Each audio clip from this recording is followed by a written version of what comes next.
We're going to get started in a couple minutes. I see the participating numbers are going up, so I'm going to just wait a few more minutes and then we'll start.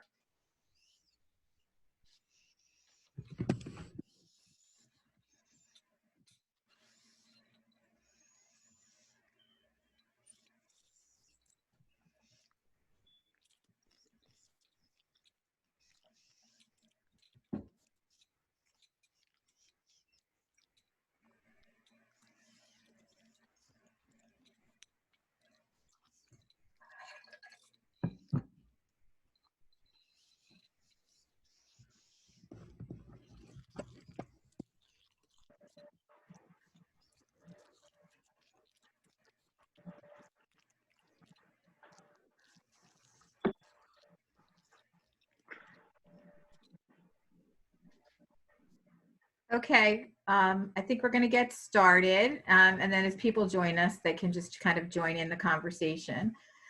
Good afternoon. I'm Renee Hayter, the Deputy Director of Sustainable Jersey, and joining me today is Veronique Lambert, the Senior Program Coordinator for the Sustainable Jersey for Schools program. I'm sure many of you may have spoken to her or emailed back and forth with her in the past few years. Also joining us is Megan McParland from our operations staff, and she's going to be working behind the scenes to work our chat box to make sure that we capture everybody's questions. And we also encourage you to use the chat box to kind of put in links to different resources, or if someone has someone said something and you have a specific question for them, you can put that in the chat box. Sustainable Jersey held its first happy hour back on Earth Day with our municipal participants. And the idea of it was just to kind of check in with our green teams to see how they were doing and how we could help. It turned out to be a really big success, and we decided from that to do some topic area focused spin-off happy hours on specific issues that the green teams were, having challenges with, or were really interested in learning what other municipalities were doing. For an example, farmers markets. Lots of towns across New Jersey run farmers markets, and given COVID-19, it was unsure what people were doing and how they were handling safety issues, and if they were going to go through, do a drive-through only farmers market, how they would handle it, that sort of stuff. So we did one on that topic, and they really felt that it was very helpful just to hear what other schools were doing so that they could add that to the conversation in their municipalities about how to deal with different issues. And so originally, when we started planning these happy hours, we were a little hesitant about focusing on schools because we know the challenges that you are all dealing with trying to run school remotely. But based on the success we had with the municipal ones, we figured we'd give it a try. And so we're really happy that you're here today. We did have over 50 people register, and there's 30 people already on the line. So we're very happy to see that you're interested in sharing what you're doing and learning about what Sustainable Jersey for Schools is doing. And as we go through the happy hour, hopefully we'll learn what more we can do to help you advance your sustainability initiatives and your kind of help share information on what you're doing and how other people can learn from you. So before we get started, there's just a couple things I wanted to go over. First, we will be having other sessions as part of our virtual sustainability summit this week that you may be interested in. The Advancing the Plastics Pollution Solution, which is a really hot topic. The road less traveled is about, I think, about EVs. Electric vehicles. And then the Funding Your Sustainability Initiatives is about the Sustainable Jersey for Grants program, kind of an overview of the fundings that is available throughout the year and some tips on preparing your application. So if you're interested in any of these topics, you can register on our website, and we'd be happy to have you join us. We do want this session to be as interactive as possible. So and to do that, we're going to try to manage it effectively. So if you're interested in asking a question or making a comment or sharing what you're doing, please raise your hand, which you can do by clicking on participants, and then it gives you the ability to raise your hand, and then you can lower it. If you have a resource that you want to share, or you just want to ask a question, but you don't want to necessarily say it in, out loud on the event during the happy hour, you can just type it in the chat box down through the chat, and Megan will bring it up and share it with everybody. And then finally, on the reactions tab, if you kind of hear a good idea or agree with something that's said, please feel free to clap your hands or give everybody the thumbs up. And then that will help give us feedback and kind of where to go in terms of the questions. And if there is, a silence, please feel free just to chime in. You can unmute yourselves, and if you want to say something, and just chime in. Finally, before we get started, I want to thank the Sustainable Jersey for Schools sponsors. Without these sponsors, we would not be able to provide the training and technical assistance and networking opportunities and grants to New Jersey public schools. So without them, the Sustainable Jersey for Schools program would not be possible. And we did have a few people from Massio's Food Service, this is one of our bronze sponsors, sign up to participate. So hopefully, if they're out there, if people have questions about gardening, because they do have a big, gigantic garden that they use to provide produce for their food service programs, but also they are also involved and support schools in the Promote Locally Grown Foods action. So if there's any questions regarding that, they may be able to help you out. So without further ado, I'm going to turn it over to Veronique to kind of get us started. Thank you, Renee. Hi, everybody. Good afternoon, and thank you so much for joining us. So before we actually start the discussion, I just first wanted to go over the certification timeline, because essentially certification is the meat and potatoes of the Sustainable Jersey for Schools program. So we did make some pretty major adjustments to how we're handling certification this year, and potentially even into next year, that I wanted to go over for those of you who are participating and trying to get certified or recertified. So first, just to put it in context, we have one cycle each year that has 3 submission dates. So our first submission date for 2020 was in January. And in January, we had a total of 143 applications. 39 of those were districts and 104 were schools. So we reviewed them, and then we returned them to applicants. And then applicants have another opportunity to jump in and apply. And we were coming up to our second submission deadline, March 27th, when this whole thing broke loose and school buildings closed. And so we immediately realized, wow, nobody's really paying attention to certification right now. So we need to give them an extension. So we extended the deadline for the second round to the end of April. So essentially we gave more than a month extension. And we really did not know, what to expect, but we were prepared for very few, potentially even maybe 0 participants, schools coming back in. But anyway, we reached out to everybody. We let them know what we were doing. We said we were extending to April 30th, and that if anybody wanted to submit sooner, we were doing kind of rolling submissions, and so we would get applications back. So a few applications did trickle in between March 27th and mid-April. We were getting like maybe 3, 4, 5 applications. We were so excited. We even had a couple schools that already got enough points to be qualified for bronze. We even had one that qualified for silver. We were so thrilled, because it was like, oh, well, we know we will have at least 3 schools that we can celebrate this year. It's going to be such a great story that in this really catastrophic year, that from the ashes, we'll have at least 3 schools that we can celebrate. Lo and behold, by April 30th, we were kind of astounded that we ended up with, how many was it? I think it was 97. We had 97 applications. 28 districts and 69 schools. So even though that's lower, a little bit lower than our typical intake, we were just so thrilled that we had such a hearty intake.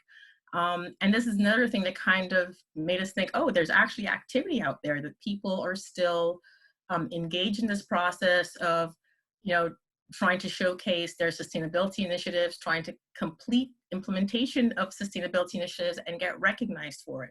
So, you know, let's see what all is happening out there, and let's get people together to share.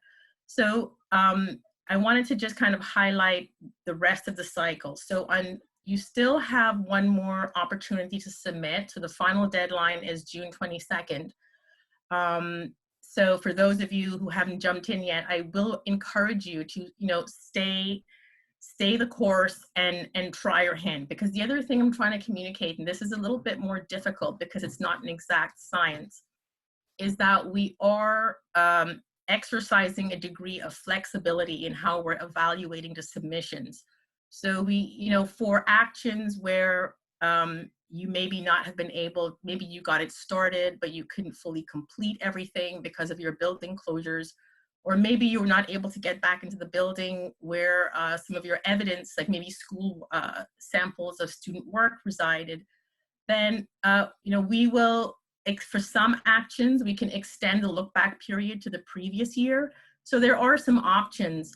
So what I would say is, if you're not sure if what you have would qualify, go ahead and throw it in your application, submit it to us, and then we'll let you know if, you know, we can accept it and approve it for this year. And then even so, if you're not able to make it to actually achieve certification this year, the other thing we're going to do is we're going to extend the approval. So anything that qualifies for certification this year will be extended. It will still qualify for 2021. So you can consider that for some of you, you may be building your application over, you know, more than 1 year. Give it a go, 2020. If it doesn't work out, then everything that you've put in your application this year will still be valid into 2021. And then you can continue working on it and submit it in 2021. And then finally, if there are some of you whose certifications are due to expire this year in August, we will be extending the certification to August of next year.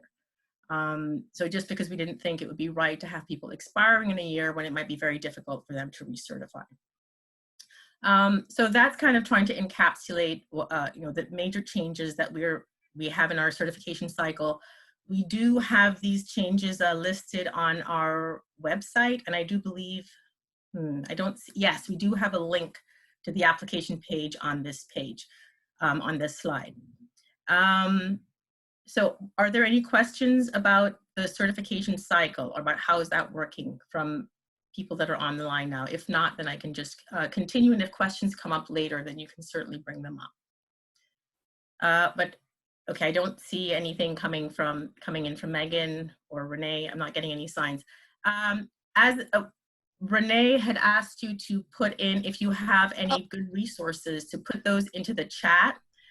We have already been kind of vetting, and as we're finding out about resources that have to do with remote learning, or in, you know, operating or maintaining systems or buildings during this period of closure, we've been kind of adding them to this web page on our website that's called Remote Learning and Building Closure Resources. It lives under our Grants and Resources page, and that's also a link on this slide.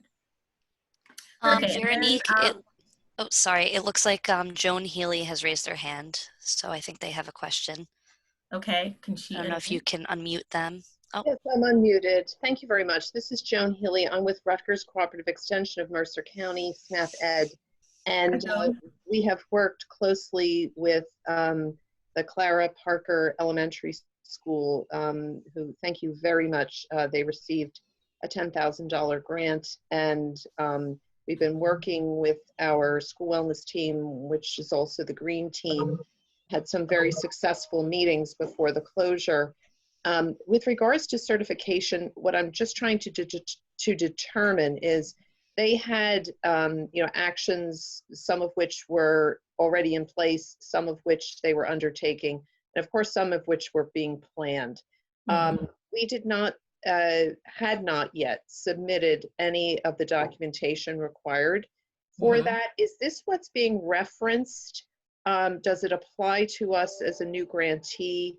And is that June 22nd deadline what we're looking at? Okay, so Joan, you're using grant. Maybe you're talking about grant reporting. So sometimes people, it sounds you applied for a grant. Congratulations, by the way. That's excellent. And there is a reporting requirement, and for the $10,000 grant, there's you need to do an interim report and then a final report.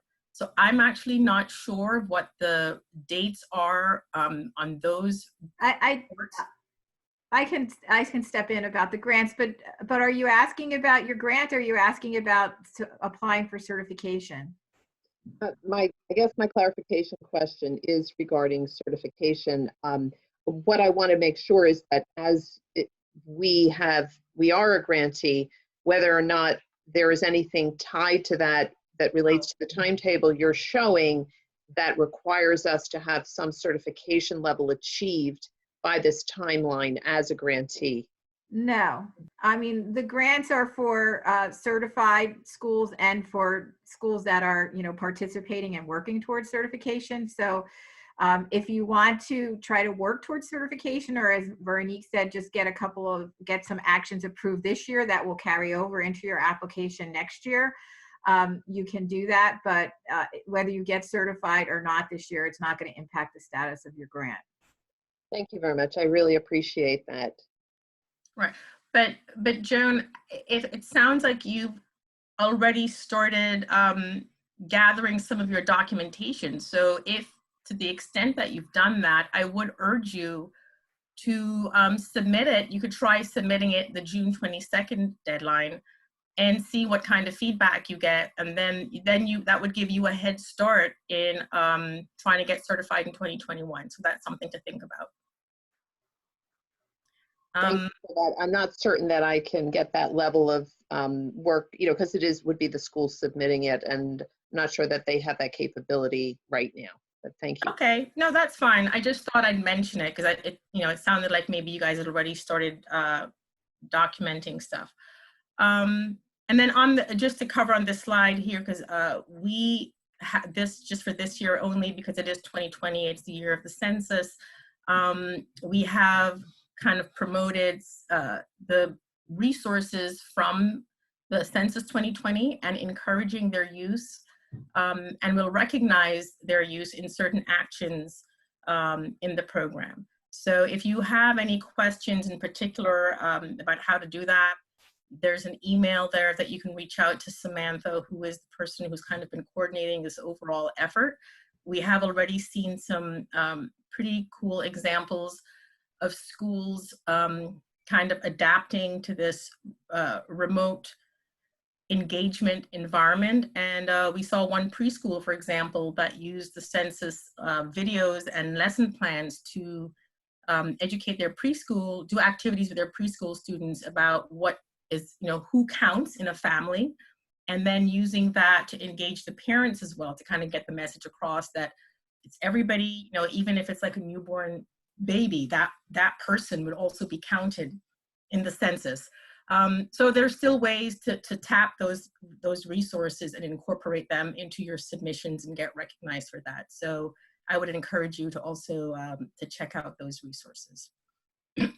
So I'm going to stop sharing my screen now, and we'll get to see all the great faces. And we're kind of lead a discussion, start throwing out a couple questions, but please feel free to raise your hand or chime in if there's something that you would like to know from us or from your colleagues. Yeah, so, just to get this started, we were just kind of thinking, well, what are some of the issues that we've either heard of from some schools or we thought that some schools might be facing? And we know definitely I have a 9th grader at home who's remote learning, and So know from personal experience as well as talking to others that some of the social emotional issues have really come to the fore and how to address those.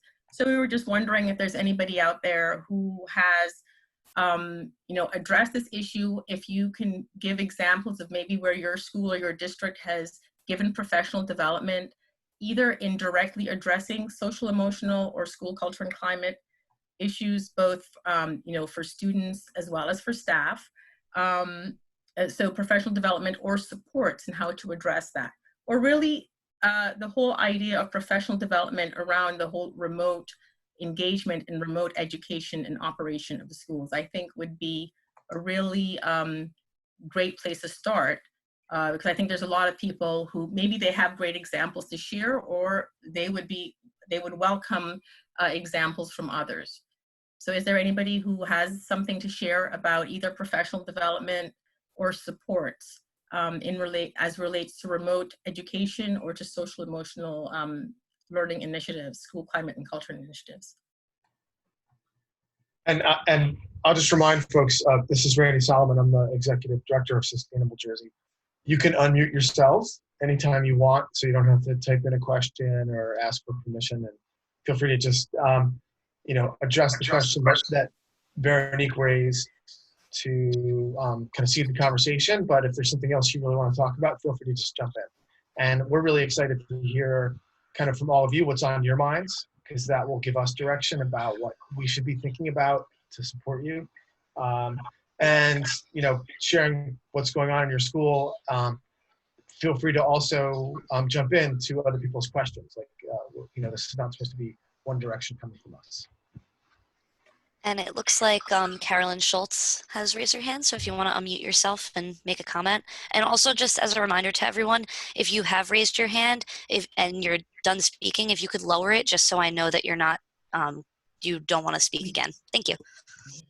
Hi, everyone. I'm sorry I was a little late because I was on another meeting. I work for NJEA. I am a private school initiative consultant. I worked in Pennsauken Public Schools for 31 years teaching special ed, retired, and the day I retired, started working for priority schools. So I am in 3 different school districts, one in Essex County, one in Union County, and one in Camden. Oh, we lost her video. Her audio. Yeah, I think she might have accidentally muted herself. Okay, Carolyn, Carolyn? we can't hear you, Carolyn. Can you unmute? It looks like her mute was already off. I think it might just be your microphone. No, I sometimes, we go out, the whole world, I just had 2 hours of perfection, so I don't understand this. So maybe this is my off time. Anyway, the work that I've been doing in schools and I'm continuing doing virtually is in classrooms holding restorative circles or conversation circles to build empathy and build relationships with students, but also doing that with adults as well and the educators. Everyone is suffering so much trauma. I'm an ACEs interface trainer and a master trainer, so I've been doing that work. So that's what we're doing in our schools remotely. And it's working amazingly. So I just wanted to share that. I'm going to put my hand down now. If you have any resources, please put them in the chat box and we'll share them with everybody. I have too many resources, so I'm going to have to figure out which ones are best. Yeah. But circle practice is kind of a very special thing, and it's kind of really cool, and it works. So it's a lot of different training, but let me look because there's a lot of resources. Okay. Carolyn, are you still involved with doing training through the NJEA? I am. I've done professional development virtually with our ACEs interface training, and I've also done how to hold a virtual circle. A lot of the teachers that I work with, because I've done circles in their classroom and they're co-facilitators with me, they're getting more comfortable doing it, but they like having me there. I don't know why, but Yeah, no. Carolyn, Can you just give us a quick description of what you mean by virtual circle? So a virtual circle is, you're in a space like this and you kind of have a check-in, which you ring a chime or, a bell to make everyone know that everyone's on mute, and you have a talking piece. And even though it's virtual, you put it in the middle when you're not talking, and someone will unmute themselves, pick it up. We do a check-in question, and a lot of my check-in questions are, how are you doing emotionally, physically, professionally? And it's a great space because it's a safe space. There's norms that we create, which are listen with attention, speak with attention, care for the well-being of the group, don't do any harm. And then you have a big question. And, the big question could be, what can I do to support you as a priority school consultant? Do you need Google Meet training? Did you go from Zoom to Google Meet in one day flat because your administration said, let's figure this out the best way possible? And then just a close question is like, what is a joy you got from today? So it's a lot of social, emotional. We're all going through so much. So it's a lot, but it's really amazing. And everyone gets a chance to talk and everyone actively listens. Great. Does anybody want to chime in on this topic, or Kristen?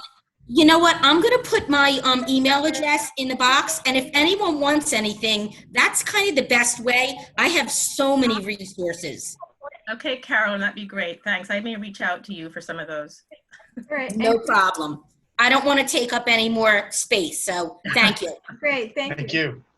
Kristen, did you want to call well?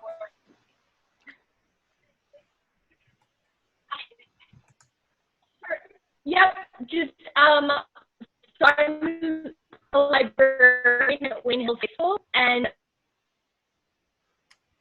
Yeah, we're having a hard time. Yeah, Yeah, Kristen, I can see your bandwidth is low. But I think she's talking through a phone line because Kristen, are you? Kristen, did you call in on a phone line? Maybe you can turn off your disconnect video and just call in through your phone. Yeah. While we're waiting for that, I think Thomas Santo, you all had your hand up as well. If you want to unmute yourself and respond while Kristen is sorting herself out. Hi, can you hear me? Hi. Yeah. Yep. Yeah, we can hear Okay. you. Hi, so I'm Tom Santo from Zane North Elementary School in Collingswood, and we're a small school, just under 200.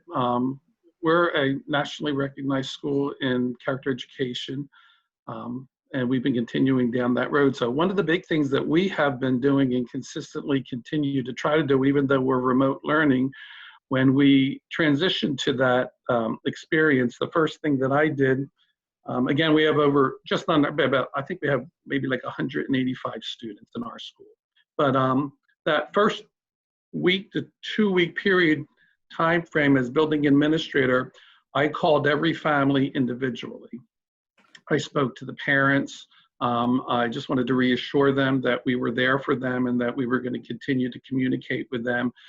That week of phone calls, I think, was the seed planting that really allowed us to continue the instructional process without too much interruption, because the parents felt secure, and we were able to continue to maintain our trust with them.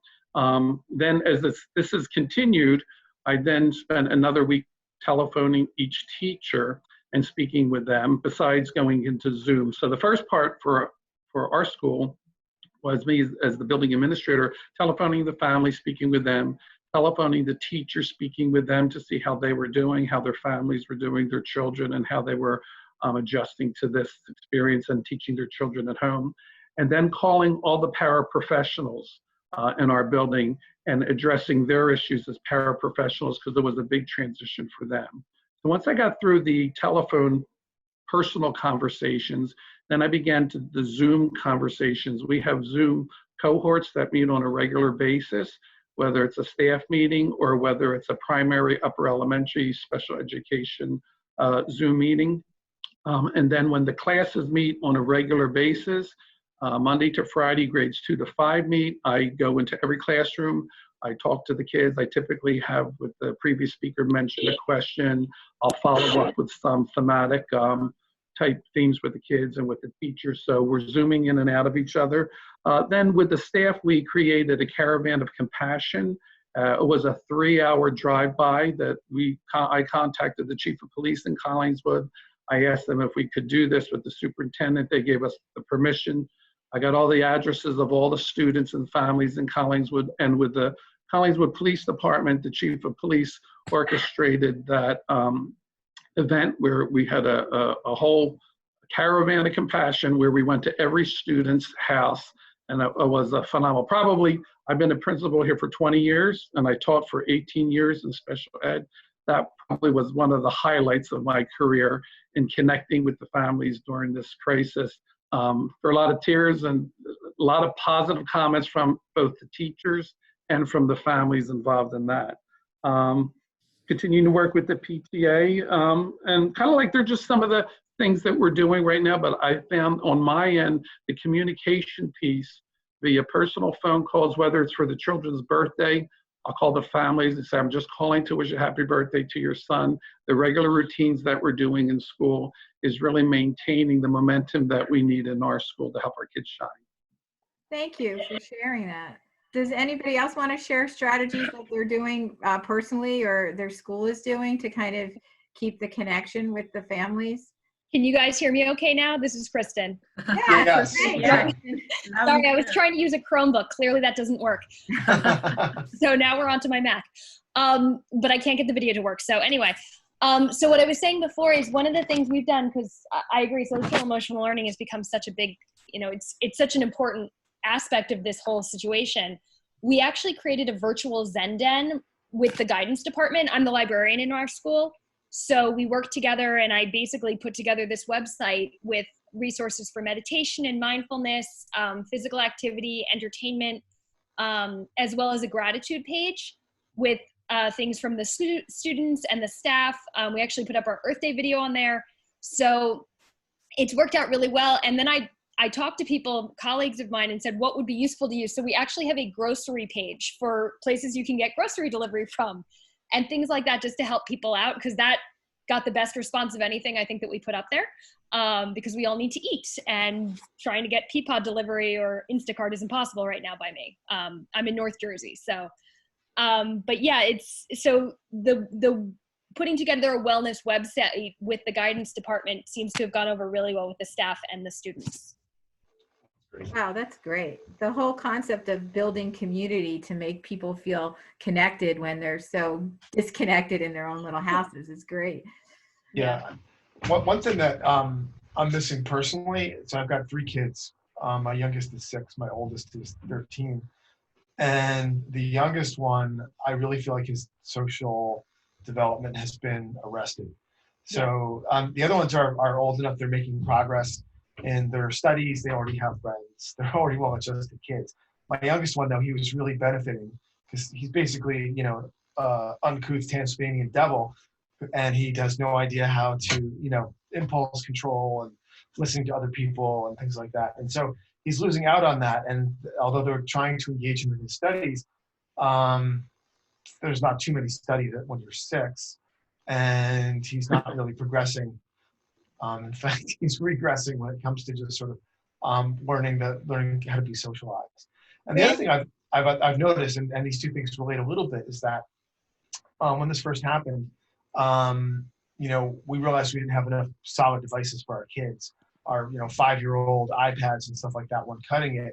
So we were able to run out and get some new Chromebooks for our kids.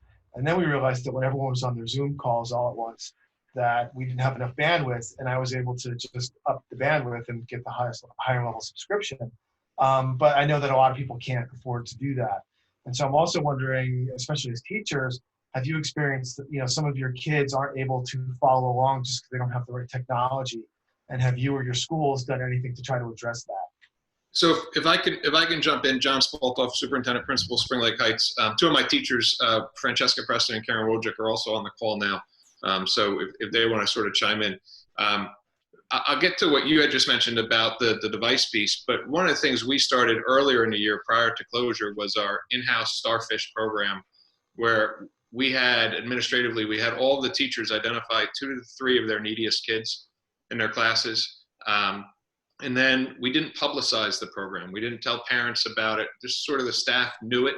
And we, at our in-service day in October, or in January, we made sort of boards with all the kids and all their issues, and then we slapped pictures on them, and really sort of had that hit home with the staff, and then had every kid sort of get a hero to adopt them. And again, unbeknownst to the kid, unbeknownst to the family. So they were doing things up until the closure. And so it's been important for us to maintain that. So reaching out to those heroes and saying, what are you doing for your starfish? Because the reality is those quote unquote starfish were the kids that were struggling, whether it be social, emotional, whether it be academically, whether it be because of trauma in their life. So I've had teachers dropping things off, on their own accord, at houses for kids, and me getting emails or texts just saying, my child doesn't even have this teacher, and this teacher dropped off a little care package for them. It's so important. So that has been big for us. In Spring Lake Heights, we're small, right? We're 7 blocks off the beach roughly, and 350 kids pre-K to 8. But we've been having weekly Zooms with the staff. And it was interesting as you watched the progression. Week 1, week 2, everybody was sort of figuring out how to use Zoom, right? And figuring out what device worked best for you. And then by week 4, it was the quickest Zoom we had. We went on, we talked about the things we had to talk about, and we asked if anybody had any questions, and you just saw the exhaustion on everybody's faces, ours included, administratively.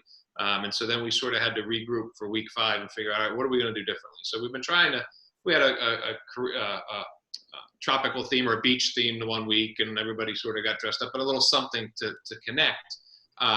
We also, like the gentleman had mentioned, Thomas had mentioned earlier, we've done now 2 parades with our staff. We did one week 2, and we were escorted by the police around town.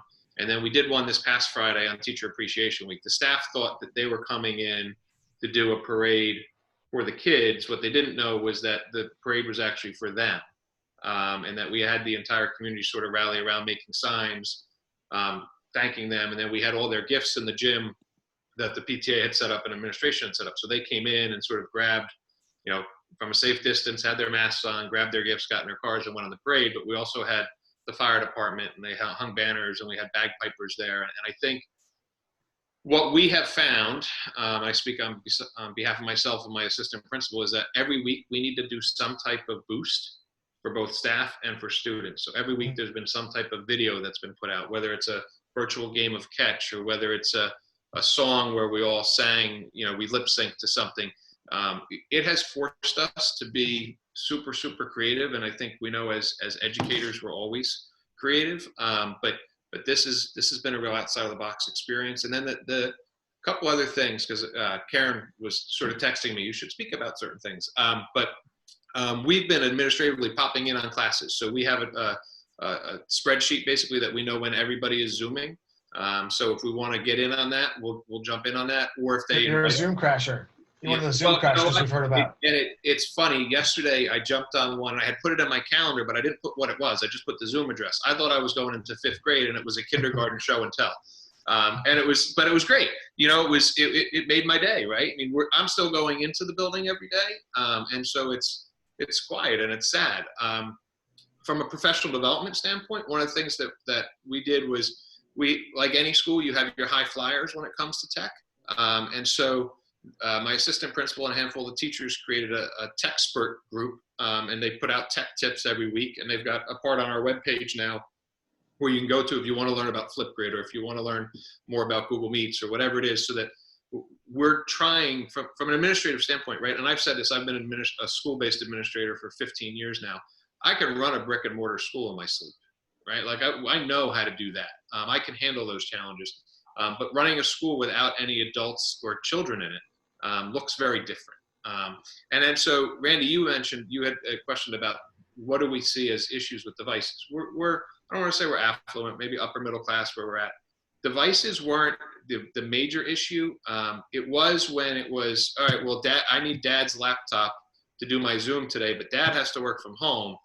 So we're 1-to-1 grades 3 to 8. So all of those kids have their own device. But for the K-2 kids, we offered parents, we have devices that we normally have in the classroom, come and get them. So out of 350 kids, we've got about another 40 extra ones that are out just because that helps the family.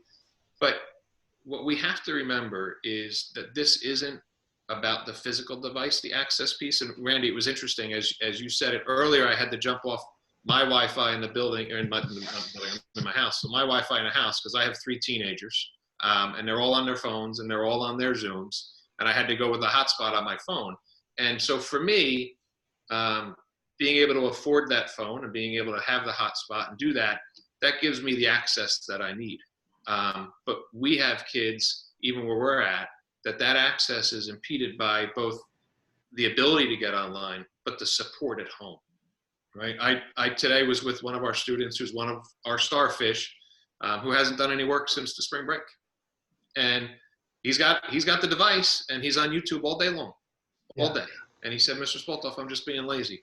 Nobody checks on me. Nobody makes sure I'm doing it. So I'm just watching YouTube. I stay in my room all day. I don't do work, right? And so it's heartbreaking, but to me, that's a big piece of the access, right? We talk all the time about what does the physical device look like, or what's the speed of it, or does the Chromebook work well or doesn't work well. But, well, there's a number of elements to it. So, Google Classroom, which Highland Park uses, it took the teachers a long time to get good at it. So, for example, they were assigning a lot of things and then telling kids to look at the to-do list, but they weren't assigning dates, so they weren't going on to the to-do list, little things like that. And then a week goes by and nobody knows what the assignments are. We actually had to learn ourselves and then teach our kids how to organize their time utilizing Google Classroom. No one taught us how to do it. We had to figure it out and then teach our kids.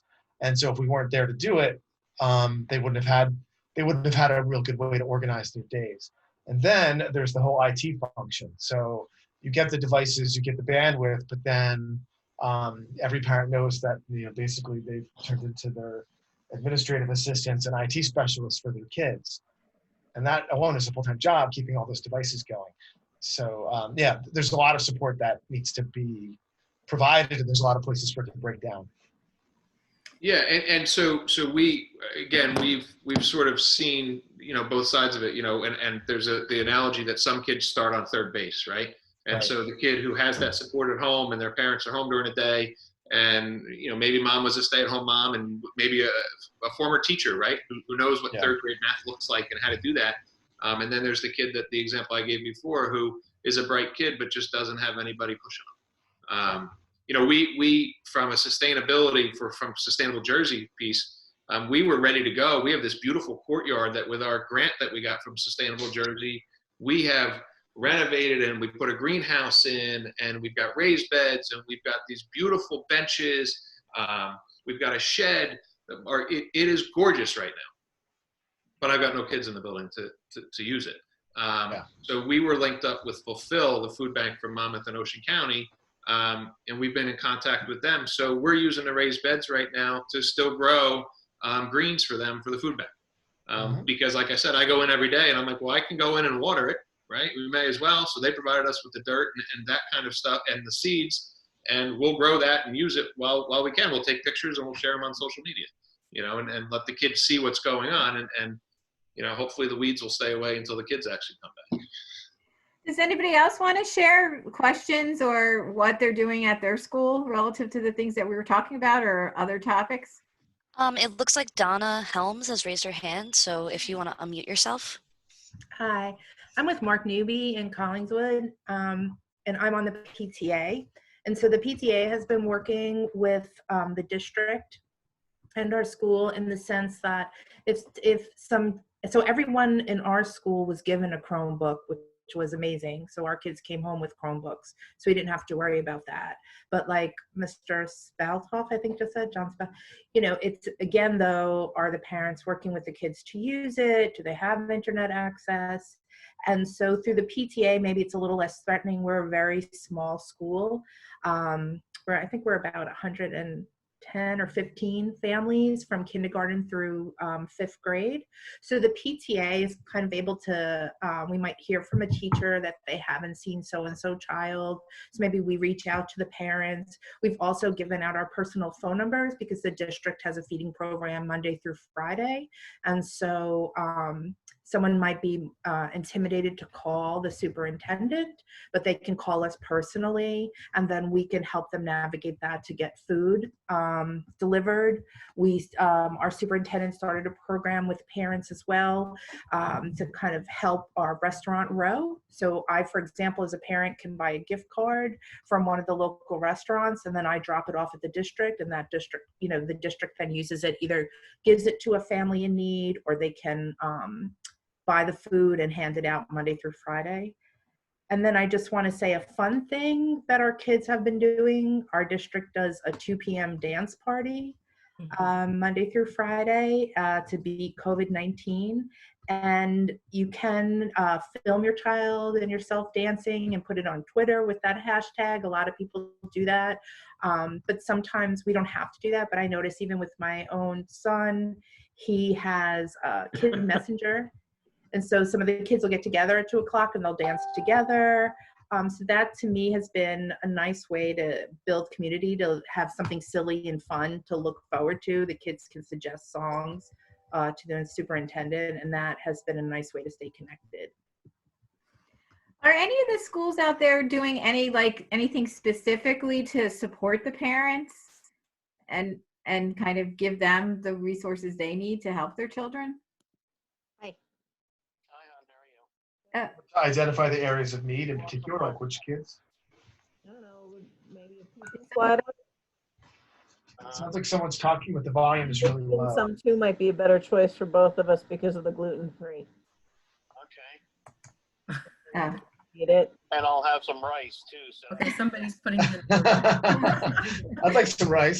Thomas, did you want to say something about my question? Did you want to answer the question? Yeah, what happens, again, I'm the elementary principal, the parents are usually in contact with the teachers. The teachers will let us know, and then typically, again, being a small school district, I'll call the parents and I'll find out exactly what the need is, kind of like what the PTA member from Newbie said. And again, it goes back to almost like a personal, intimate conversation with the parents to see what type of supports that they need. And then we'll be able to provide those supports. So some of them are actually the counseling supports that they need, and we're fine, and they never actually had concerns with their children when the children were in the schoolhouse. But after the 4th week, it seems like there's a pattern with some of the kids that they're having, I would say, like little meltdowns in regard to the remote learning experience, especially at the primary levels like kindergarten and 1st grade. And parents, young parents, that this is their first child or maybe their only child, the social distancing thing is beginning to create a whole nother set of difficulties for them. So reaching out to us, we then can put them in contact with the counselors, and they have then receive, I would say, communication and guidance on kind of like specific concerns that that parent would have with their child, and given direction, and then follow-up calls with the parents. And what I have seen is that has really helped the parents because they're being given advice by a counselor that had kind of like is an expertise in that area. And the teacher can continue to work with the children academically, and then we kind of work together as a cohort to support the parents so that they're not frustrated. And I'd like to say one other thing is one of the things that I did for teacher appreciation that maybe somebody might want to consider is I made a Padlet for every teacher in the school without the teachers knowing it. And then I sent it to all the parents and their children.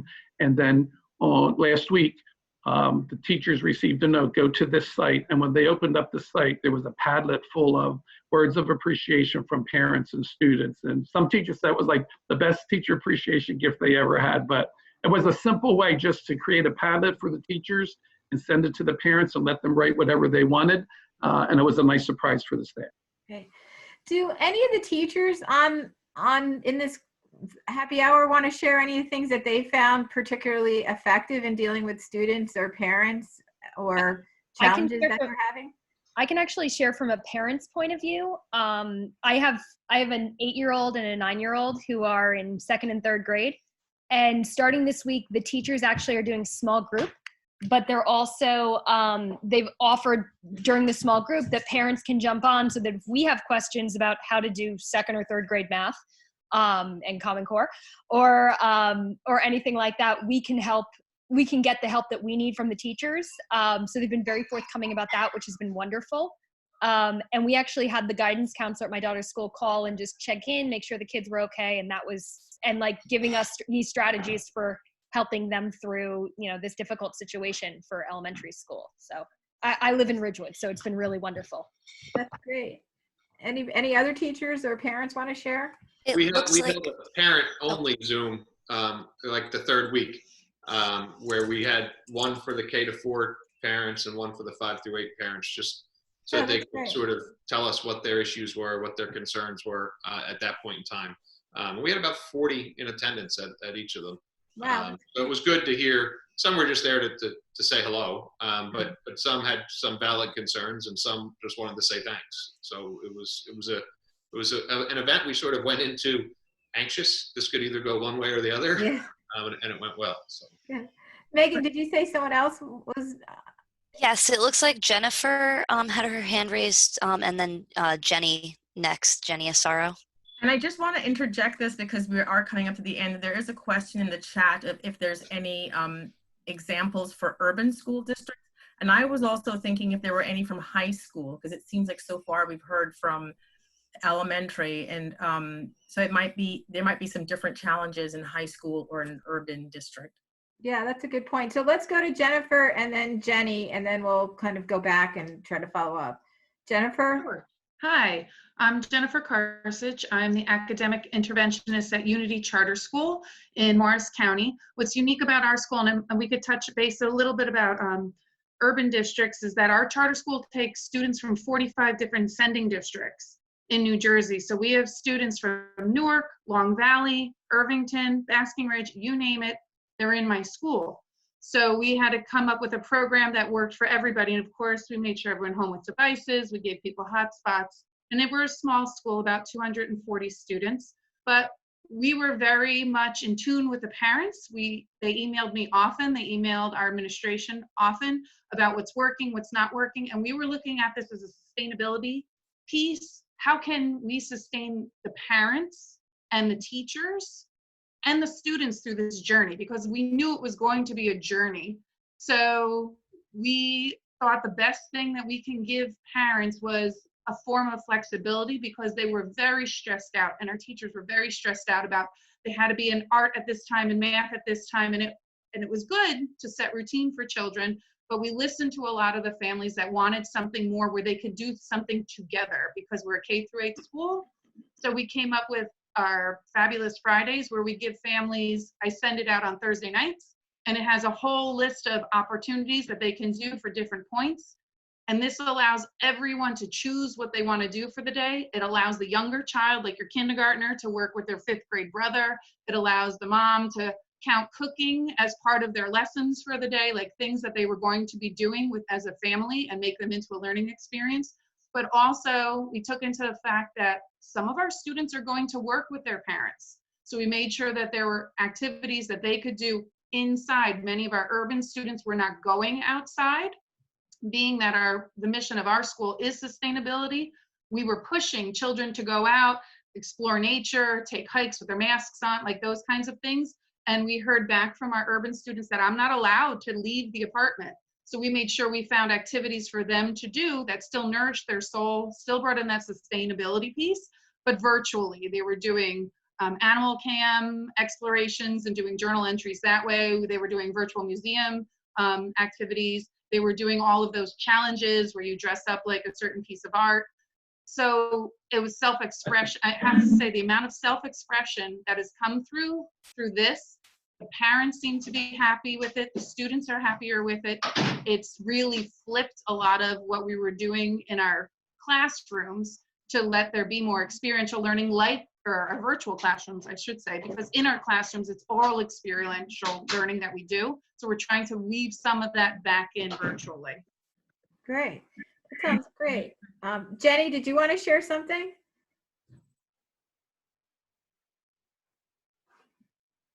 I just was going to comment on the previous question about helping out families and parents. And what I did was I did two so far newsletters that I sent out. And the previous newsletter that I just sent out was all directed at resources for parents. So I don't know if anybody can hear me. It's COVID resources, food resources, resources for families in crisis. So all of those lined up for for parents, and I sent them to all families. That's great, Jenny. You're kind of on slow motion as you're talking, I guess, because of the bandwidth. But could you put a link to the newsletter in the chat box?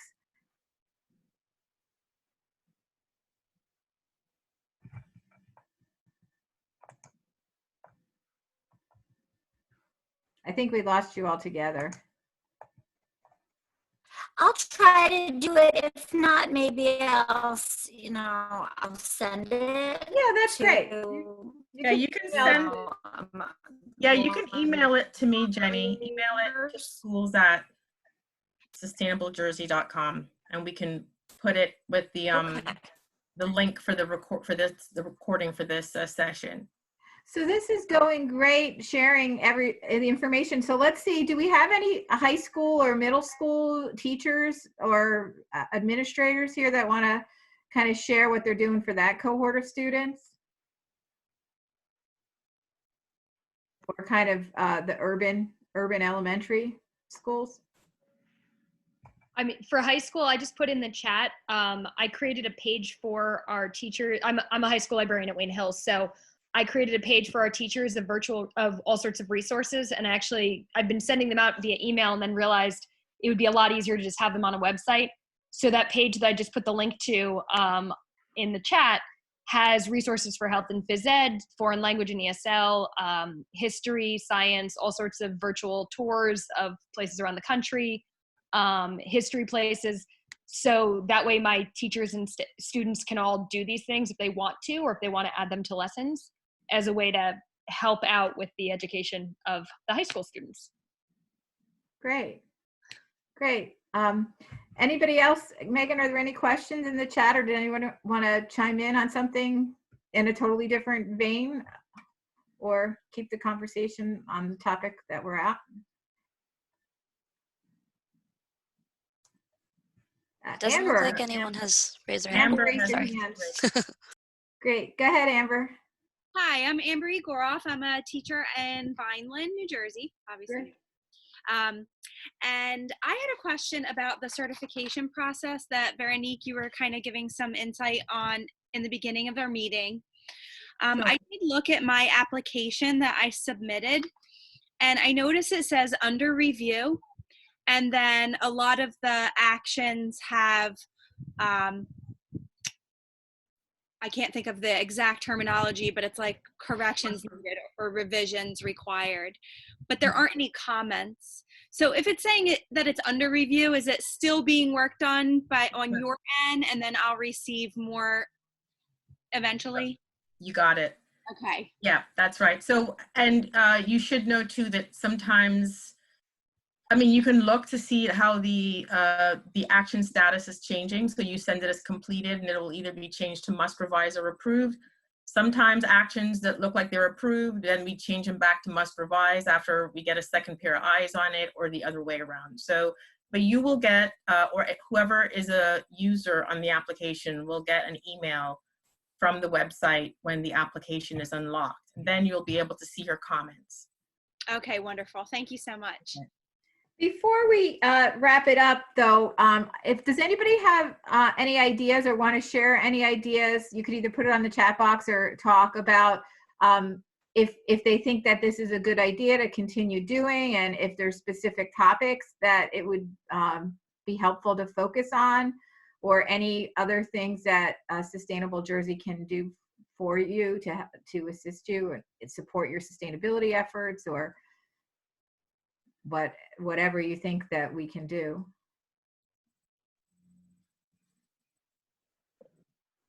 Okay. Yeah. Well, well, I was just going to say, Renee, while they're thinking on that, I just wanted to kind of give a plug for the grants. I would encourage you guys to consider attending that grant session on Friday, May 15th, because the grants do fund a lot of your sustainability projects or green team capacity building. There's also quite a bit of virtual training like this. Also, I want to flag that Sustainable Jersey has been partnering with NJEA to do, we're doing 4 weeks of Monday trainings. And this is for teaching, but as well as non-teaching staff. So we started already, we've done 2, and they're being recorded. So I guess anybody who is in the NJEA will have access to this portal with these recorded training webinars. The topics were behavior-based energy conservation programs and the Power Safe Schools. I know some of you are in Power Safe Schools. There's one that happened yesterday was on revamping recycling, and that includes doing like a waste audit, also placement of bins. I think that the pitch to that is more for custodial staff, but maybe there's also tips there for teaching staff. On May 18th, we'll be doing one on managing school food waste and talking about the new, well, they're not so new anymore, but the school food waste guidelines that were released by the New Jersey DEP, Department of Environmental Protection. And then the last one on June 6th will be on anti-idling measures for schools.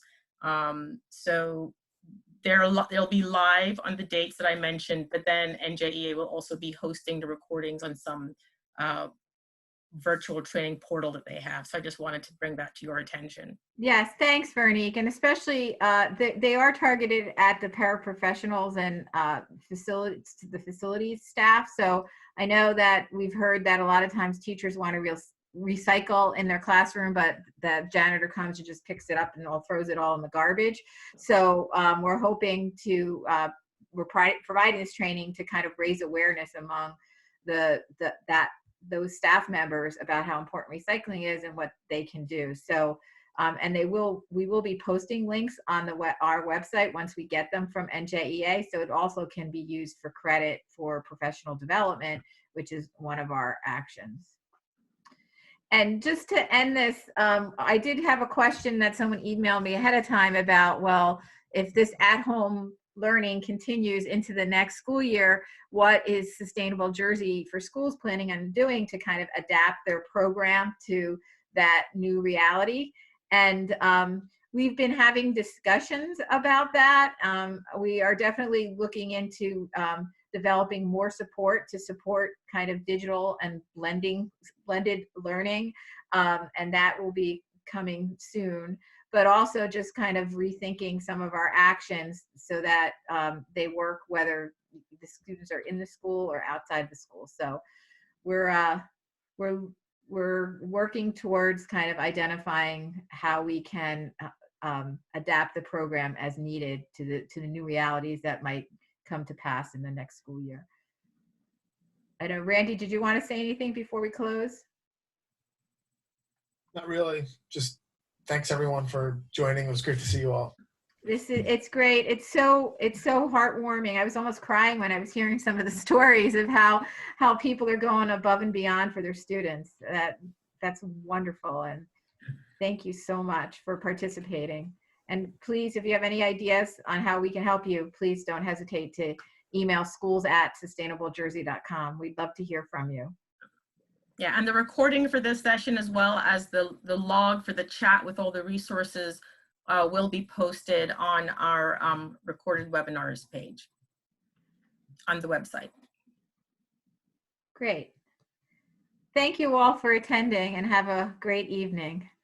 Thank Thank you. you. Thank you. Everyone. Thank you. Bye. Thanks, Bye-bye. everybody. Bye. Thank you. Thank you. Thank you.